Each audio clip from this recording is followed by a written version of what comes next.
Fala, nação rubro-negra, seja muito bem-vindo ao nosso canal. Cara, que noite, hein? Que massacre que o Flamengo aplicou em cima do Vitória. Foi uma noite memorável e para coroar um hat-trick do Pedro. 8-0, cara. 8-0. Pô, uma noite histórica do que o Flamengo aplicou. Não só pelo placar, mas sim da forma que o time jogou, né? Bom, eu separei para vocês aqui um trecho do programa Troca de Passe do canal Sport TV. Vamos acompanhar o que os comentaristas analisaram sobre esse massacre do Flamengo. Vou deixar o crédito de imagem aqui embaixo na descrição, tá? O canal do Sport TV.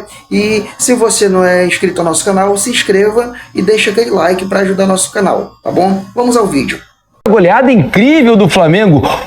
8-0 no Vitória. Que apetite é esse Flamengo do Felipe Luiz, que deu show e homenageou esses 60 mil torcedores que lotaram o Maracanã na noite dessa segunda-feira. Especialmente esse do Flamengo, uma goleada rara no Campeonato Brasileiro, especialmente nesse Campeonato Brasileiro, né, de 20, 15 anos para cá, que tem sido marcado por duelos muito mais equilibrados, menos goleadas discrepantes e menos, na teoria, né, Mansur, de nível técnico entre as equipes.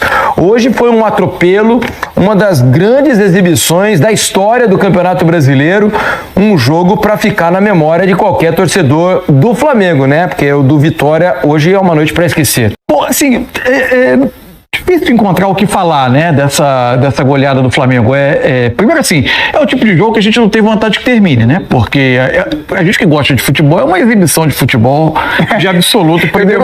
Evidente, não, claro, evidente que o torcedor do Vitória vira um suplício em dado momento, mas para o torcedor neutro, para quem acompanha o futebol de maneira neutra, não dá vontade que acabe. Eu peguei alguns números aqui que me chamam muita atenção. O primeiro deles, até a gente está consultando, não sei, pode ser que seja... Durante o programa a gente talvez tenha a resposta para isso que você vai dizer. Me chamou a atenção que o Flamengo entrou em... O que o Flamengo construiu é um elenco que a gente talvez não tenha, raramente viu no futebol brasileiro, jogadores se reunirem, jogadores desse porte, ainda mais nessa era do jogo atual, em que os grandes talentos saem, enfim, o futebol ficou muito caro, uma série de questões. O Flamengo entrou em campo hoje quando o nosso continente ficou exportador, isso ficou mais raro ainda. O Flamengo entrou em campo com 6 jogadores titulares que já jogaram Copa do Mundo. Isso é muita coisa.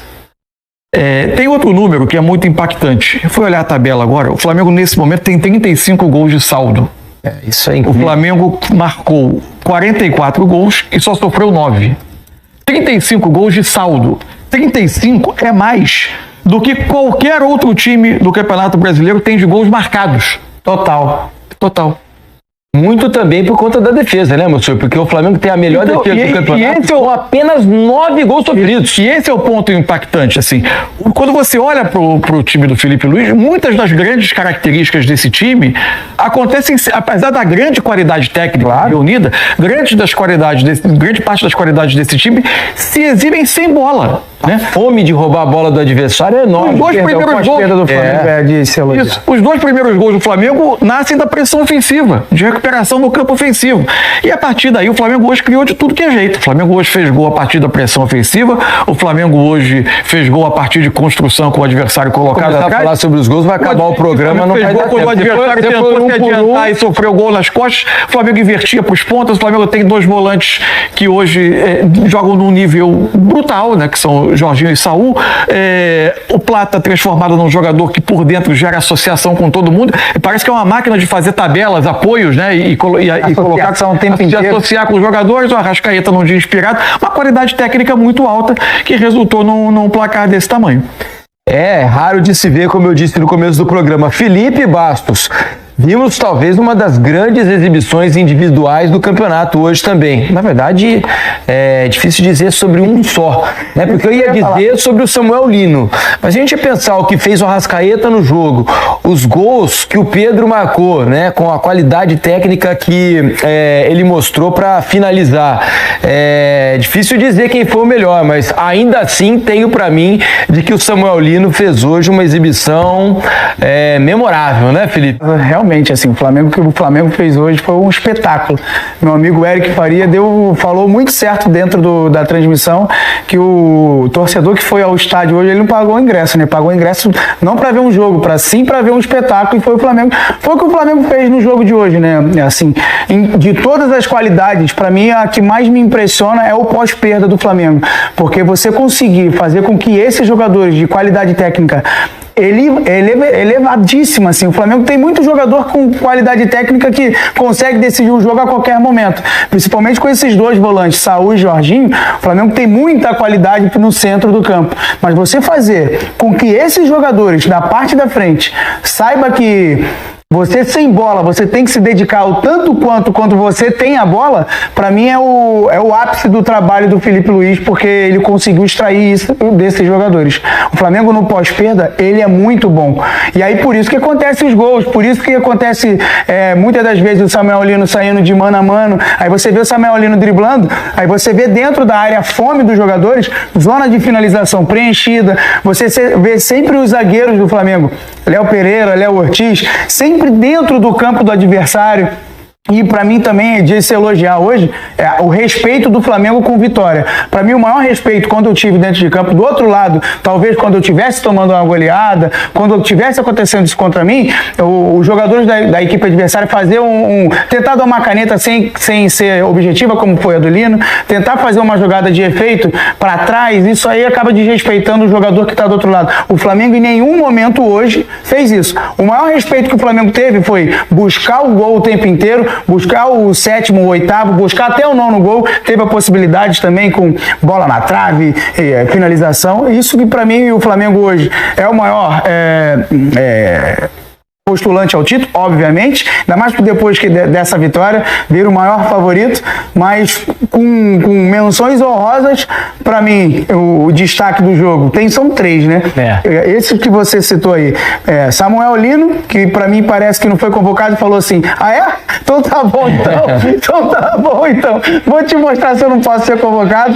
Pedro, com esse golaço que ele fez, e a Arrascaeta desfilando a sua técnica, né? A Arrascaeta, a gente precisa ter mais dele no futebol brasileiro. É isso, esse elástico do Pedro foi a lá Rivelino. Impressionante jogada. Belíssimo gol. 8-0 sobre o Vitória. Tem amigo meu dizendo que é o seguinte: o torcedor do Flamengo hoje não pagou ingresso, pagou couvert artístico para ver esse Flamengo jogar contra o Vitória.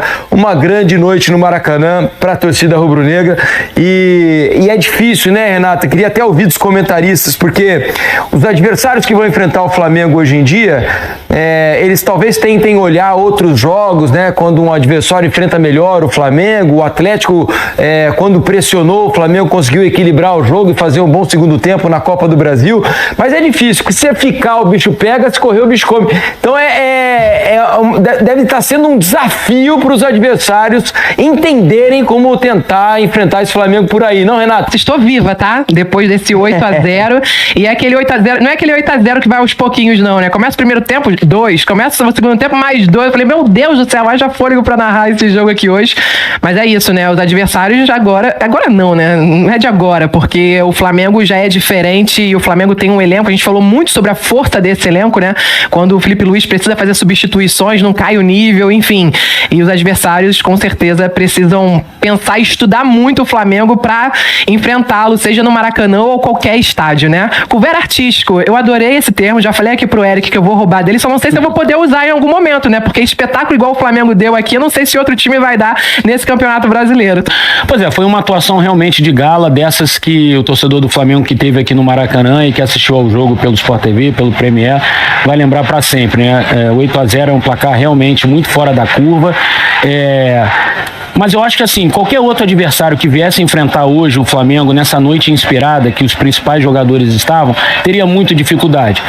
Não seria 8-0 contra todo mundo, obviamente, mas qualquer adversário hoje teria que jogar muito e ser muito competente defensivamente para conseguir impedir que o Flamengo hoje fizesse os gols, assim, porque estava todo mundo hoje muito inspirado, a coisa aconteceu com muita naturalidade, os jogadores se procuraram muito o tempo inteiro, toque de primeira de um lado, toque de primeira para o outro, e aí, assim, no que eu disse durante o jogo, acho que o Carille também ainda ajudou para esse recital do Flamengo, né? Quando ele põe o Lucas para marcar o Samuel Lino como um lateral direito e não como um ala, ele deu todo o campo, tudo que o Flamengo e o Samuel Lino gostam, né? É campo para fazer 1 contra 1, é pegar a bola de mano a mano toda hora com espaço. O Samuel Lino deitou e rolou, né? Assim, vocês destacaram ele como o melhor jogador, houve o Pedro, o Arrascaeta, acho que o Plata também, coletivamente, ele ajuda demais, ele faz a roda girar, os dois volantes, enfim, foi uma atuação assim muito boa de todo mundo, tanto que eu brinquei com a Renata. Quando isso acontece, acho que o craque do jogo é o Felipe Luiz, né? Porque fez com que todo mundo pudesse ter essa atuação que teve essa noite aqui no Maracanã. É isso, os caras estavam nas melhores versões deles hoje, né? Nesse gramado, e daqui da cabine, que é longe pra caramba, dá pra gente ver como eles estavam leves, confortáveis, à vontade. E Ricardinho, o jogador pega a bola, tem que executar um movimento, mas já sabe o que vai fazer no próximo. E isso encanta, né? Toques curtos, rápidos, um achando o outro o tempo todo e embalando esse Flamengo aqui hoje, deixando essa torcida apaixonada aqui. Verdade, Renato. Eu acho que hoje realmente foi uma noite de gala do Flamengo. É lógico que o Vitória cometeu alguns erros no começo do jogo, né? E o Flamengo não tem nada a ver com isso, aproveitou com a sua competência, com a sua qualidade, né? Mas hoje foi uma noite que qualquer adversário seria muito difícil, né? De enfrentar o Flamengo, porque os jogadores estavam realmente numa noite especial, individualmente, coletivamente. E quando você tem um time de qualidade, que é o caso do Flamengo, não vou dizer nem um time, um grupo de qualidade, né? Porque hoje os titulares aí que começaram jogando, o Bruno Henrique estava no banco, né? O Carrascal estava no banco, o Luiz Araújo no banco, o Alan no banco, enfim, Danilo, é quase que um outro time, né? Do mesmo nível que o Flamengo tem à sua disposição. E o Vitória realmente, com as suas deficiências e com a sua organização, logo com 4 minutos estava 2-0. Então o Flamengo jogou muito bem pelos lados, realmente Samuel Lino se destacou individualmente, teve espaço e com a sua qualidade, porque ele é um jogador que realmente ele é efetivo, ele provoca o marcador, ele ocupa espaço, ele não é de ficar muito negociando passe, ele domina e verticaliza a jogada. E hoje ele foi muito feliz em vários lances, fez 2 gols também, o Arrascaeta muito bem, né? Tecnicamente acima da média, com toques de primeira, com a finalização de canhota, que ele tem tanta qualidade que a finalização dele no gol parece simples, mas não é simples. Você sabe fazer, né? Você tem que ter precisão, né? Aí a gente falou dos 3 gols do Pedro, né? Que estava numa noite também, o elástico que ele deu, até falei do Rivelino, que dava esse elástico, né? Foi um golaço, né? E a gente também pode falar dos que não fizeram gols, porque o Saul jogou muita bola, esse Jorginho joga muita bola, todas as jogadas passam pelo pé dele, todas. Os dois zagueiros hoje mais construíram do que defenderam, né? Essa foi a realidade. Varela se apresentou bem também, o Alexandre se machucou, o Vinha entrou bem, enfim, foi uma noite especial, enfrentou o Vitória que realmente não teve chance, não teve força, né? Foi batido, foi dominado, né? E a gente falava de um clube de tradição com tanta história, realmente não pode tomar 8, não pode tomar. Por mais que o Flamengo fez uma grande partida e construiu esse resultado, o Vitória e nenhum time no Campeonato Brasileiro pode tomar 8 gols, porque assim, por mais que tenha uma superioridade, você tem que manter um padrão, mas hoje o Vitória fugiu do seu padrão e o Flamengo estava em estado de graça. Foi um resultado bem construído e para quem não assistiu o jogo, vai dizer, poxa, 8, foi 8. Perdeu. Não, perdeu e foi 8, poderia ter sido até mais, porque o Flamengo criou oportunidades para isso. Deixa eu ver se eu fazer um leve destaque pro Pedro, porque além dos 3 gols e todos muito bonitos, né? Eu acho que hoje ele fez tudo aquilo que o Felipe quer. Os gols a gente sabe que o Pedro vai sempre entregar, mas eu acho que a participação dele para fazer o jogo andar também, teve vários momentos que ele pegou, girou, tocou a bola rapidamente, construiu, fez pivô, enfim, acho que hoje é aquela partida pro Felipe chamar o Pedro na sala e falar assim, Pedro, é isso aqui que eu quero de você, nada além disso, se você fizer isso, tá tudo certo. Perfeito, deixa eu ver se eu vou lembrar de tudo, me ajudem aqui, Maior goleada do confronto. Nunca um 8-0 Flamengo pra cima do Vitória, nem vice-versa, né?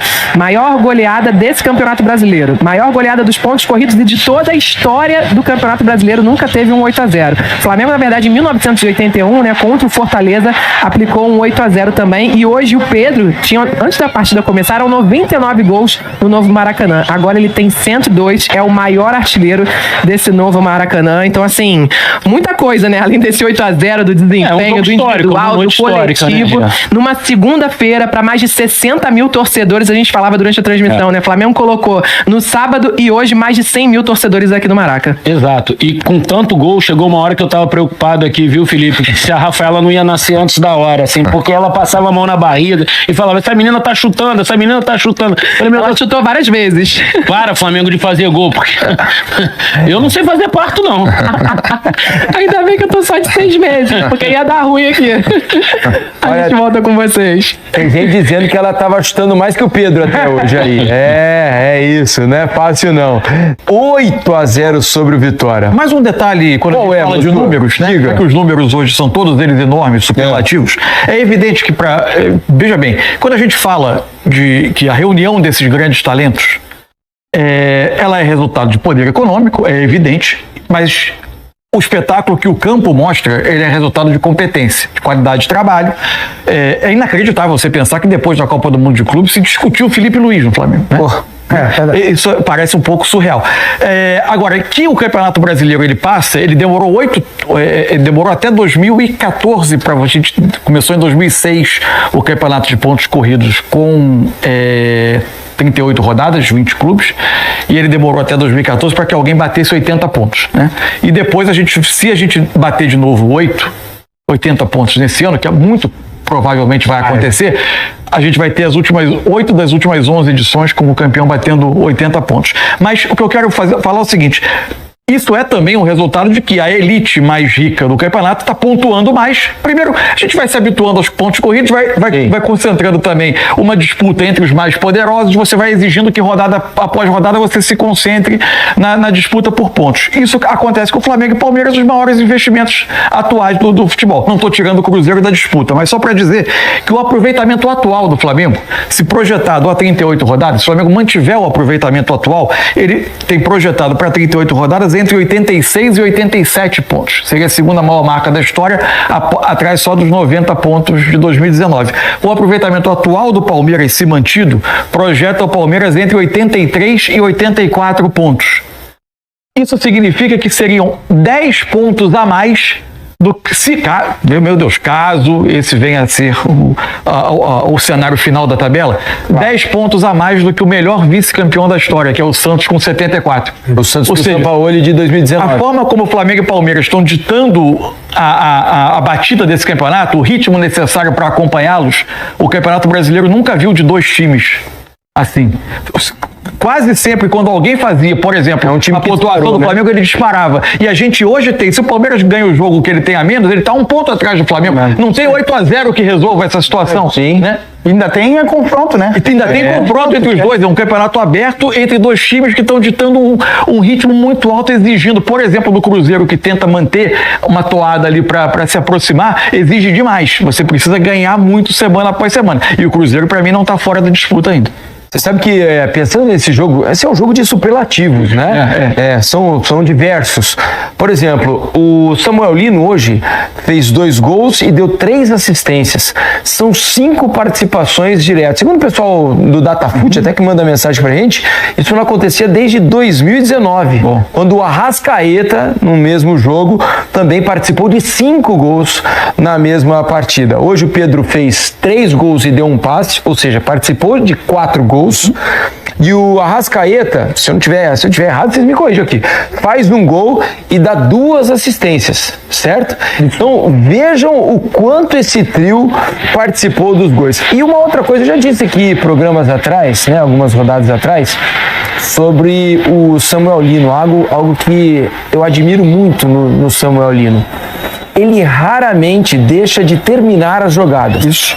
Ele, quando pega na bola, é muito difícil ele dar um passe para trás inofensivo. Ou ele vai para cima do marcador e arruma um escanteio, por exemplo, Ou ele vai, consegue passar pelo marcador e dar um passe, um cruzamento, ou ele faz a jogada para ele próprio finalizar. Dificilmente ele dá um passe inofensivo para trás para que a jogada se reinicie. E eu gosto demais desse tipo. E o detalhe é que ele faz isso com alto índice de acerto, né? O que faz com que ele seja muito decisivo, como foi hoje, por exemplo. Sabe por que você gosta desse jogador? Porque é um jogador da essência do futebol brasileiro. De drible, arriscando, buscando sempre quebrar a linha, buscando sempre o último terço ali e decidir num drible ou então numa finalização ou numa assistência como ele fez hoje. E é isso que a gente estava se acostumou lá atrás a ver. E hoje, aí vai uma crítica à base do nosso futebol brasileiro, que costuma pedir para os meninos, quando está nesse momento, toca, constrói. É importante construir, sim, mas é importante também ter o drible, que quebra a linha. Ainda mais o Flamengo, que enfrenta equipes com um bloco muito baixo dentro da sua área. Você precisa desses jogadores, que quebre a linha, que parta para cima. Aí o gol do Pedro é qualquer coisa, né? Esse gol do Pedro aí, que ele dá um elástico, é de quebrar a linha também, porque o Samuel Lino, ele traz, dribla, acha o Pedro dentro da área, e aí o Pedro tem, logicamente, tecnicamente, para mim, um dos melhores centroavantes do futebol brasileiro. Se não for o melhor, dá um drible, dá um elástico e cava, né, com toda a sua qualidade. Uma das vantagens de ter pessoas muito preparadas dirigindo clubes no Brasil, caso do Filipe Luís, é que eles contribuem de maneira muito rica para debates como esse que vocês iniciaram aqui agora. Tem uma entrevista que foi ao ar essa semana, ou esses últimos dias, na TV do Flamengo oficial, do Filipe Luís ao Zico. E em dado momento a questão do drible, da falta do drible, então, ela surge na conversa. E o Filipe Luís levanta um ponto que para mim é muito interessante, e é fascinante o debate, porque ele entende que o caminho para onde está arrumando o futebol atual, ele vai impor uma nova valorização do drible. Porque durante muito tempo ficou hegemônico o jogo posicional, né? Jogadores ocupam zonas do campo porque era uma resposta a defesas que também defendem zonas do campo. Então, técnicos começaram a usar o intervalo entre as linhas, o intervalo entre zagueiros, posicionando os jogadores em locais para ali tirar vantagem. E aí, através de passe, você exercia essa vantagem, achando sempre o homem livre.